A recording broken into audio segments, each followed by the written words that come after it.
नमस्कार विद्यार्थी मित्रांनो, मी शिवानी पाटील यूथ IAS मराठीमध्ये तुमचं स्वागत आहे। मागच्या लेक्चर्समध्ये आपण जानेवारी महिन्यातील सर्व चालू घडामोडी बघितलेल्या आहेत। त्या कालच्या लेक्चरमध्ये पूर्ण कव्हर केलेल्या आहेत। आजपासून आपण फेब्रुवारी मधील यशाची परिक्रमा या मॅगझिन मधील सर्व करंट अफेअर्सशी रिलेटेड टॉपिक कव्हर करणार आहोत। ओके, तर तुम्ही जर या चॅनलला सबस्क्राइब केलं नसेल तर सबस्क्राइब करून घ्या। त्यामुळे काय होईल, रोज जे नवनवीन व्हिडिओज आम्ही अपलोड करत असतो त्याचं तुम्हाला नोटिफिकेशन येईल। ओके, तर चला तर मग आजच्या टॉपिकला आपण सुरुवात करूयात। तर पहिला आहे संयुक्त संसदीय समिती। तर लोकसभेत खासदार राजेंद्र अग्रवाल यांच्या अध्यक्षतेखाली नागरिकत्व दुरुस्ती विधेयक 2016शी संबंधित संयुक्त संसदीय समितीने म्हणजे JPC ने 7 जानेवारी 2019 रोजी आपला अहवाल सादर केलेला आहे। ओके, तर या समितीमध्ये या विधेयकावर चर्चा होत असतानाच तिच्या सदस्यांनी वेळोवेळी मुद्दे उपस्थित देखील केलेले होते।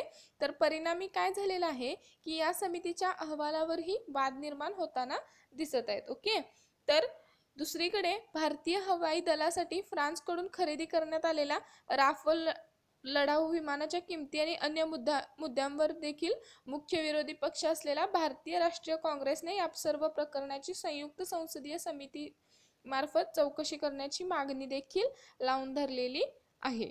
ओके, तर संयुक्त संसदीय समितीकडे एखाद्या मुद्द्याचा सखोल तपास करण्याचे अस्त्र म्हणून देखील पाहिलं जाते। सर्वात महत्त्वाचा पॉइंट आहे हा की संयुक्त संसदीय समितीकडे एखाद्या मुद्द्याचा सखोल तपास करण्याचा अस्त्र म्हणून पाहिलं जातं। ओके, म्हणूनच अशा प्रकारच्या समितीचे संसदीय लोकशाहीमध्ये महत्त्वाचे स्थान देखील असतं। ओके, तर हे नागरिकत्व दुरुस्ती विधेयक 2016 संबंधीची संयुक्त संसदीय समितीची माहिती आपण थोडक्यात इथं बघणार आहोत।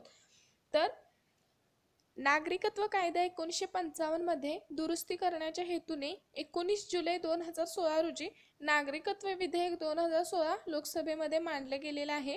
त्यानंतर या विधेयकावर विस्ताराने अध्ययन व्हावे यासाठी केंद्रीय गृहमंत्री राजनाथ सिंह यांनी हे विधेयक संयुक्त संसदीय समितीकडे सोपवण्याचा प्रस्ताव देखील मांडला आणि त्याला संसदेकडून मान्यता देखील मिळालेली होती। ओके, तर आपला अहवाल तयार करत असताना समितीने सामान्य नागरिकांबरोबरच विविध सरकारी विभागांमधील अधिकाऱ्यांचीही मते जाणून घेतलेली आहेत आणि आपला अहवाल तयार करण्याआधी समितीने जोधपूर, अहमदाबाद, सिलचर, गुवाहाटी, राजकोट आणि शिलाँग या ठिकाणांचा देखील दौरा करून वास्तव परिस्थितीचा अभ्यास देखील केलेला आहे।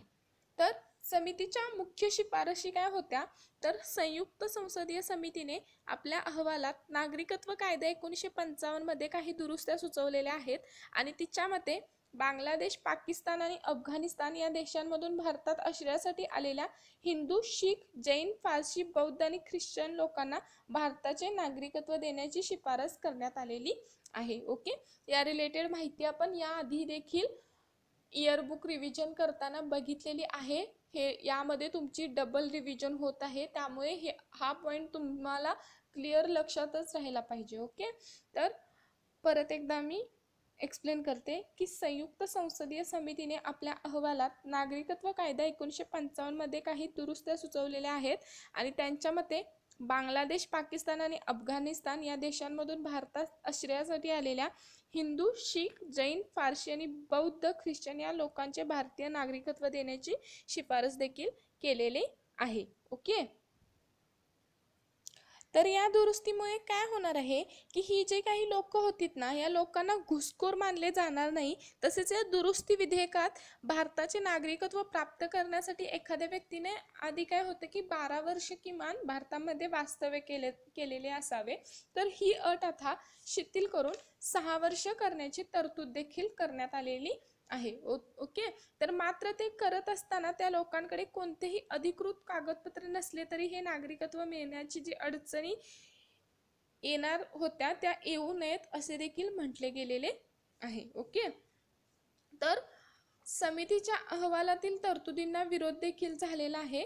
ते कशा प्रकारे ते आपण इथे बघणार आहोत की नागरिकत्व कायद्यातील सुधारणा बांगलादेशात असलेल्या लोकांना लागू न करण्याची मागणी समितीमधील काही सदस्यांनी लावून धरलेली होती। ओके, तर त्यामध्ये विशेषतः आसाम गण परिषदेने ही मागणी लावून धरली होती, मात्र ती मागणी अमान्य करण्यात आलेली आहे आणि त्यामुळे नागरिकत्व दुरुस्ती विधेयक 2016 बाबत आसामसह ईशान्येकडील राज्यामध्ये नाराजी देखील व्यक्त करण्यात आलेली आहे. ओके, तर आसाम गण परिषदेच्या मते हे विधेयक 1985च्या आसाम कराराला कमकुवत करणारे होते. तर या कराराद्वारे 1991 नंतर आसाममध्ये असलेल्या कोणत्याही परदेशी व्यक्तीला पुन्हा त्याच्या देशात पाठवण्याची तरतूद देखील करण्यात आलेली होती. ओके, संसदीय समितीची आवश्यकता का असते? तर संयुक्त संसदीय समिती ही संसदेची अस्थायी समिती असते, जी एका विशिष्ट कालावधीसाठी स्थापन केलेली असते. ओके, तर या समितीची स्थापना एखाद्या विशिष्ट मुद्दा किंवा अहवालाच्या तपासणीसाठी देखील केली जात असते. तसेच एखाद्या विधेयकाचा अभ्यास किंवा सरकारच्या कामकाजातील वित्तीय अनियमिततेचा मुद्दाही संयुक्त संसदीय समितीच्या स्थापनेसाठीचा आधार होऊ शकतो. ओके, आणि काय होतं की अशावेळी संसद असा प्रस्ताव संमत करते की संबंधित विधेयक संसदीय समितीकडे न पाठवता एका संयुक्त संसदीय समितीकडे देखील पाठवले जावे अशी देखील ही समिती तरतूद करू शकते. ओके,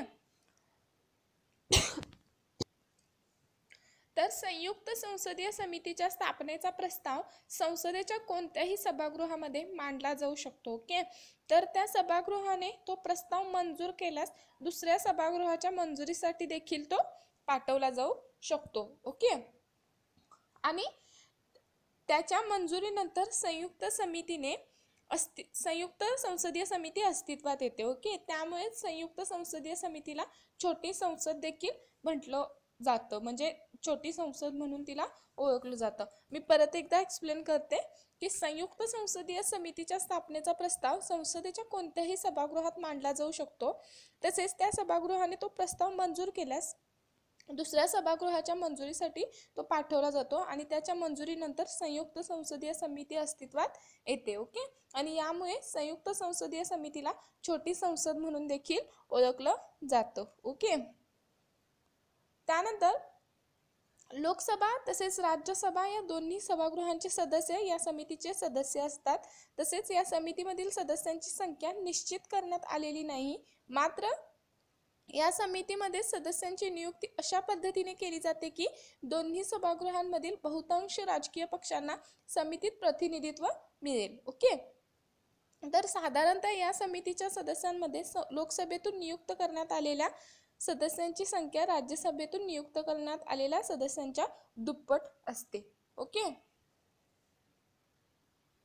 पण एक लक्षात घेण्यासारखा पॉईंट हा आहे की संयुक्त संसदीय समितीने जर आपला एखादा अहवाल संसदेमध्ये सादर केला ना, तर त्यानंतर संयुक्त संसदीय समितीचे अस्तित्व लोप पावते. हा खूप महत्त्वाचा मुद्दा आहे की संयुक्त संसदीय समितीने जर आपला अहवाल संसदेमध्ये सादर केला की संयुक्त संसदीय समितीचे अस्तित्व लोप पावते. ओके, त्यानंतर 1991च्या भारत सरकार कायद्याद्वारे या समितीमध्ये 1921 मध्ये स्थापना करण्यात आलेली होती. तसेच या समितीत एकूण 22 सदस्य असतात, ज्यामध्ये लोकसभेतून आलेल्या 15 आणि राज्यसभेतून आलेल्या 7 सदस्यांचा समावेश देखील केला जातो. ओके, तसेच या संसदीय सदस्यांची निवड प्रमाणशीर प्रतिनिधित्वाच्या क्रमदेय एक मतदान पद्धतीने एका वर्षासाठी होते. ओके, की या संसदांची सदस्यांची निवड प्रमाणशीर प्रतिनिधित्वाच्या क्रमदेय एक मतदान पद्धतीने एका वर्षासाठी होते. खूप महत्त्वाचा पॉईंट आहे. 1967 पासून या समितीच्या अध्यक्षपदी विरोधी पक्षाच्या सदस्याची निवड केली जाते. ओके, त्यानंतर जी सार्वजनिक उपक्रम समिती आहे त्याची थोडक्यात माहिती मी तुम्हाला सांगते. तर या समितीची स्थापना 1964 मध्ये करण्यात आलेली आहे. तसेच या समितीत एकूण 22 सदस्य असतात, ज्यामध्ये लोकसभेतून आलेल्या 15 आणि राज्यसभेतून आलेल्या 7 सदस्यांचा समावेश होत असतो. ओके, त्यांच्यापैकी सर्वात जास्त काय समितीवर काम केलेले 2/3 सदस्य दरवर्षी निवृत्त होतात आणि त्याच्या जागी नव्या सदस्यांची निवड केली जाते. ओके, तर ही समिती सार्वजनिक उपक्रमांचे हिशोब आणि अहवाल तपासते. ओके, त्याचप्रमाणे विभागीय समिती, विभागीय स्थायी समित्या, तर लोकसभेच्या नियम समितीच्या शिफारशीवरून 1993 मध्ये सरकारच्या 17 मंत्रालये व विभागांच्या स्वतंत्र संसदीय स्थायी समित्या स्थापन करण्यात आलेल्या आहेत. ओके, सध्या अशा 24 समित्या अस्तित्वात असून त्यातील 16 समित्या लोकसभेच्या नियंत्रणाखाली, 8 राज्यसभेच्या नियंत्रणाखाली कार्यरत असतात. ओके, तर यापैकी प्रत्येक समितीत लोकसभेतील 21 आणि राज्यसभेतील 10 सदस्यांचा समावेश देखील असतो. ओके,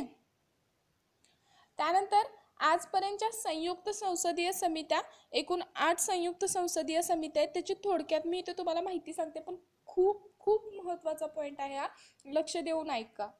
ओके, तर पहिलं, देशातील पहिल्या संयुक्त संसदीय समितीची स्थापना 1987 मध्ये बी शंकरानंद यांच्या अध्यक्षतेखाली बोफोर्स प्रकरणाच्या चौकशीसाठी करण्यात आलेली होती.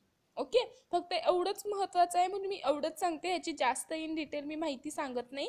ओके, तर जे खूप महत्त्वाचे ज्या 8 समित्या आहेत त्याचं फक्त थोडक्यात मी तुम्हाला सांगते, जे महत्त्वाचं आहे तेवढंच. ओके, 2 नंबरचं, दुसरी संयुक्त संसदीय समिती 1992 मध्ये रामनिवास मिर्धा यांच्या अध्यक्षतेखाली हर्षद मेहता रोखे बाजार घोटाळ्याच्या चौकशीसाठी स्थापन करण्यात आलेली होती. ओके, त्यानंतर तिसरी संयुक्त संसदीय समिती केतन पारेख रोखे बाजार घोटाळ्याच्या चौकशी करण्यासाठी 2001 मध्ये प्रकाश आणि त्रिपाठी यांच्या अध्यक्षतेखाली नेमण्यात आलेली होती. ओके, तर चौथी संयुक्त संसदीय समिती 2003 मध्ये शरद पवार यांच्या अध्यक्षतेखाली स्थापन झालेली होती.